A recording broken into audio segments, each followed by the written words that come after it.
ঈদ পারপাসে একটা great surprise আমি ইনশাআল্লাহ এজ ওমর সানি হিসাবে আমি এটা দেওয়ার চেষ্টা করব। আসসালামু আলাইকুম এভরিওয়ান। আজকে রমজান মাসে আপনাদের জন্য একটা ভালো একটা ব্লগ নিয়ে আসবো ইনশাআল্লাহ। আপনারা সাথে থাকবেন এবং ব্লগটি দেখবেন। ইতিমধ্যে আমরা রওনা হলাম আমাদের এলাকা থেকে আমাদের সেই মেন গন্তব্যস্থলে যাওয়ার জন্য। আপনারা সাথে থাকবেন, পাশে থাকবেন। আশা করি ফুল ভিডিওটা দেখবেন, অনেক ভালো লাগবে। আপনারা হয়তো দেখতেই পারছেন যে একটা সাপ্রি রাইডারের কাম কাজ, একবার সামনে আসে একবার পিছনে যায়। আসলে এই বটগাছটা দেখে অনেক ভালো লাগলো, তাই সকল ভাই ব্রাদার মিলে যে একটা ছবি তুললাম ভিডিও। আসলে এখানে এসে আমার কয়েকজন ফ্যান ফলোয়ার্সকে দেখতে পাই, তাদের মুখ থেকে দুই চারটা কথা শুনবেন আপনারা। শরীফ ভাইকে সবাই লাইক করবেন, পাশে থাকবেন, সবাই লাইক করবেন। শরীফ ভাইকে সবাই কমেন্ট করবেন, সাবস্ক্রাইব করবেন। আমরা ইতিমধ্যে সেই ওমর সানি ভাইয়ের ভাইরাল শ্বশুর বাড়ির কাছাকাছি চলে এসেছি। অল্প কিছুক্ষণের মধ্যে আমরা পৌঁছে যাব। ইতিমধ্যে আমরা পৌঁছে গেলাম আমাদের সেই ভাইরাল ওমর সানি ভাইয়ের শ্বশুরবাড়ির রেস্টুরেন্টে। যাক, দেখে অনেকটাই ভালো লাগলো, অনেক সুন্দর। ওমর সানি ভাইয়ের সাথে দেখা হয়ে গেল, আমরা কখনো ভাবি নাই তার সাথে দেখা হয়ে যাবে আমাদের। এখন আমরা ওমর সানি ভাইয়ের মুখ থেকে দুই চারটা কথা শুনবো তার রেস্টুরেন্ট নিয়ে। আসসালামু আলাইকুম ভাই, আপনার রেস্টুরেন্ট নিয়ে দুই চারটা কথা যদি বলতেন। আমরা সাভার থেকে আসছিলাম এদের কাছে। রেস্টুরেন্ট আসলে মূলত আমি বলি আমি তো রেস্টুরেন্ট আগে থেকে বিজনেস করি। জি আর বিজনেসটা মূলত আমার ছেলের জি দিনে আমি এটা এনজয় করি। এটা মারাত্মকভাবে হালাল বিজনেস। জি আর এই হালাল বিজনেসটা করার জন্য আমাদের যা হালাল কাজটা করা উচিত সেই কাজটা তো ডেফিনেটলি করব। জি আমি বিশ্বাস করি হচ্ছে ভালো ফুড ডেফিনেটলি, মানে ফুডটা হইতে হবে অথেন্টিক, ফুডটা যেন কোনো ভেজাল না হয়।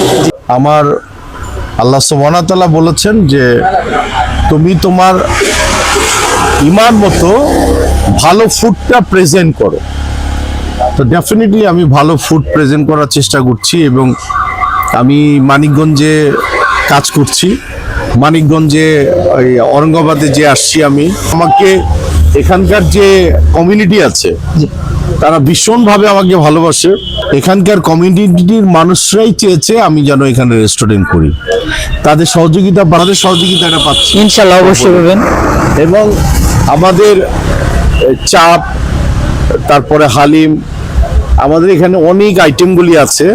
পাকিস্তানি জুস কিছু, তারপরে ইন্ডিয়ান কিছু কনসেপ্ট, আমাদের এখানে লুচি অ্যাড হচ্ছে, তারপরে স্যুপ অ্যাড হচ্ছে, তারপরে কাশ্মীরি কিছু চপ অ্যাড হচ্ছে। এটা সময়ের কারণে আরো আমাদের টোটাল সব মিলে আমরা এখনো কাজ করে যাচ্ছি। এখানে আমি এই পাশেই কফি শপ করব, যেন ইয়াং ছেলেরা যেন মেয়েরা এখানে কফি খেতে পারে এবং ঢাকায় যেন যেতে না হয়।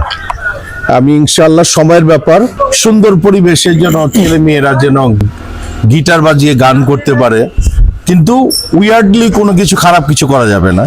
যারা হিসাব করে তাদের জন্য কিন্তু এই আলাদা রুমটা করা হয়েছে। শ্বশুরবাড়িটা এটা মানিকগঞ্জের শ্বশুরবাড়ি, এটা একজন বাবার শ্বশুরবাড়ি, একজন ভাইয়ের শ্বশুরবাড়ি, একজন বোনের শ্বশুরবাড়ি, একজন ছেলের শ্বশুরবাড়ি। আমার শ্বশুরবাড়ি সাতক্ষীরা, খুলনা। হোপফুলি তাদের জামাই আদরটা আমি ভালো পেয়েছি। আমি সেই কারণেই চিন্তা করেছি শ্বশুরবাড়ির নামটা আমি সবাইকে ইনভাইট করব, পুরো বাংলাদেশের মানুষকে একবার ঘুরে যাবে। এবং কিছু তো সার্ভিস বলো, কিছু খাবারের হাত দিয়ে তৈরি করা হয়, কোনো সময় 19 হবে, কোনো সময় 20 হবে, কোনো সার্ভিস একটু দেরি হবে। এটা মেনে নিয়ে চলতে হবে আমাদের একটু মেনে নিয়ে চলতে হবে ইনশাআল্লাহ। হ্যাঁ, সো তোমাদের সবাইকে ইনভাইট করছি এবং আমি হুট করেই ক্যামেরার সামনে আসা, I am very much casual. তো হোপফুলি তোমাদের সহযোগিতা চাই। ইনশাআল্লাহ।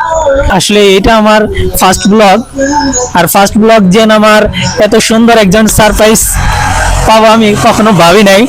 স্যার আমার এই পেজটার জন্য কিছু বলবেন আর কি। Oh thank you, it is a great surprise.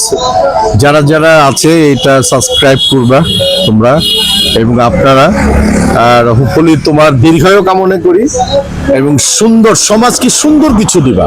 ইনশাল্লাহ। ওই ভাইরাল হওয়ার জন্য জাতা লেভেলের কাজ করবা, সেটা ডেফিনেটলি আমি তোমার কাছে চাইবো না। জি না স্যার। Thank you. যাও।